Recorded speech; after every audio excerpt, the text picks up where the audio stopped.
The frenetic final triple header of the Formula One season is coming to an end in Brazil. Personally, one of my absolute favourite tracks, and it's a sprint weekend, so even more on-track action. What more could you ask for? It's time to tell you everything that you need to know about this weekend's racing, and of course, stick around to hear my predictions for the race. The Brazilian Grand Prix will see 71 laps of the 4.309km track come Sunday, 2 DRS zones, one down the pit straight and one between turns 3 and 4, which often leads to a lot of overtaking in Brazil. There are 14 corners completing the entire circuit, and the track is at altitude, not quite in the same vein as Mexico, but is 700 meters above sea level, so we could see again the cars struggle with that a tiny little bit, but the circuit is absolutely one of the best on the calendar. It has a good balance of high speed through sectors 1 and 3, and then a tricky winding sector 2, which often leads to some incredibly entertaining racing. Pirelli have opted for the middling 3 of their range, the C4 soft, the C3 medium, and the C2 hard, which is the same as what we saw in Brazil last time,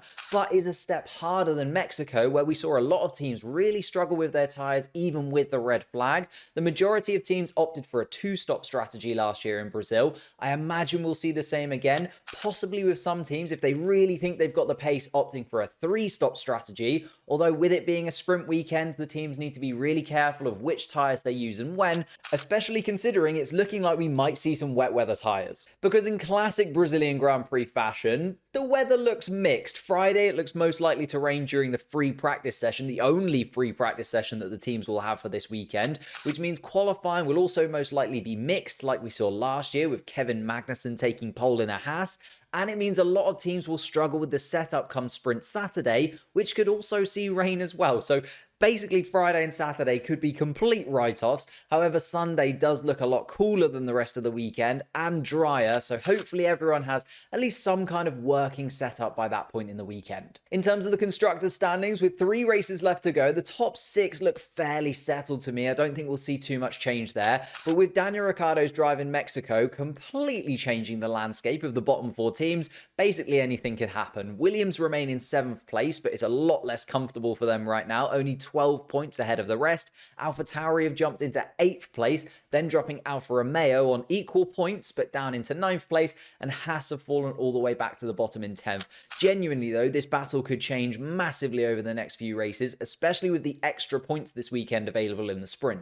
Whereas in the driver's standings, there's a lot of battles still playing out. There's the 2nd place battle between Sergio Perez and Lewis Hamilton, which looked like it could have been over, but Sergio Perez getting a DNF at his home Grand Prix has opened the door once again to Lewis Hamilton. Alonso is falling like a stone and could drop behind Norris or Leclerc this weekend, depending on how those two do, whereas Ocon has also really fallen away from Gasly and Stroll and needs a mega weekend to close that gap in his Alpine. And of course, there's the battle for Alphatauri supremacy. It's looking spicy. Daniel Ricciardo jumping to 17th in the standings after the Mexico Grand Prix. But with all that being said, make sure you hit the like button, subscribe if you're new, and let's get into my predictions. The first team that I'm backing to have another incredible weekend in Brazil is Mercedes. The steps forwards that the Mercedes team, and more specifically Lewis Hamilton, has been able to make in the last few weekends have been very impressive. Hamilton was able to hold on to that medium tyre set so well in that final stint at Mexico to set the fastest lap of the Grand Prix on the final lap on a medium set of tyres was just incredible and really doesn't bode well to anybody who's trying to catch Lewis Hamilton right now.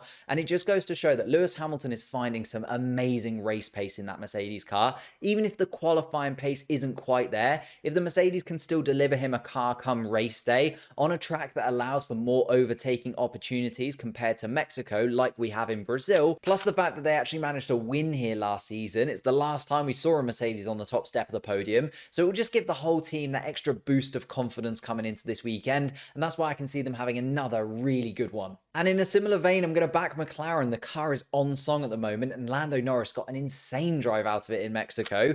Okay, it was frustrating that he didn't quite have the chance to fully show what it was capable of right at the top end after a poor qualifying, but this weekend, if he can get it together in qualifying on Friday, then Sunday will be incredibly entertaining. Like, Norris, Hamilton, and Verstappen are all in sensational racing form right now, and there could be a genuine battle between the 3 of them this weekend. Moving on to my losers, and I'm not not sure there's been a bigger loser all season than the Aston Martin team, and I'm not backing them to have a good weekend in Brazil either. I mean, the drivers are absolutely hating every single second that they are in that car. The team is plummeting down the constructors' order what feels like every single weekend, and they have no idea how to upgrade that Aston Martin. In fact, every single time they bring an upgrade, it actually feels like a downgrade. So they'll probably end up using this weekend once again as effectively a testing session for their new floor, swapping out various aero parts and just trying to find some answers as to what's really gone wrong with this Aston Martin package, especially since the summer break. And because they've got 5th place in the constructor standings, these last 3 races are effectively a write-off for the Aston Martin team, and I can't see them having a good weekend here.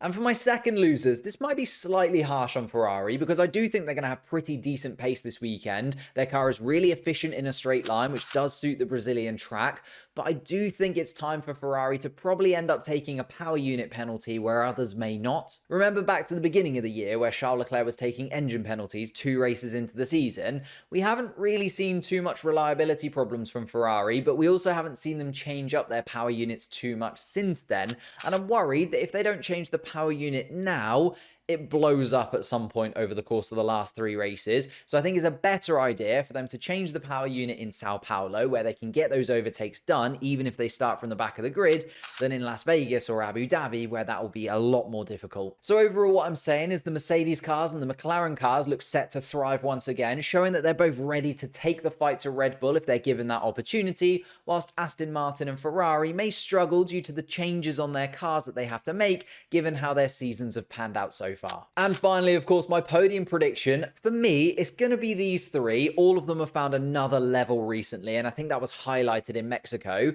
The order, I understand, is slightly optimistic, but Brazil usually delivers something a little bit out of the ordinary. Like we saw Kevin Magnussen on pole last season. We saw George Russell win a race in the worst Mercedes car I've ever seen. So why not Lando Norris in a resurgent McLaren taking his first victory in Formula 1? Of course, Max Verstappen will be right up there. He's breaking records for fun and looks unstoppable at this moment in time. He'll definitely be favourite to pick up his 17th win of the season, which is just another record. Whilst Lewis Hamilton is searching for his first race since the 2021 season. He loves the Brazilian track more than any other, so he could find himself at the top of the podium as well. I've basically just gone for my heart over my head. I think it's going to be these 3. The order could be any which way around. As always, I'd absolutely love to know your predictions in the comments down below. What do you think is going to happen in Brazil this year? And if you've enjoyed this video, I also put together this video here on your hottest takes from the Mexican Grand Prix. So click that link and I'll see you over there.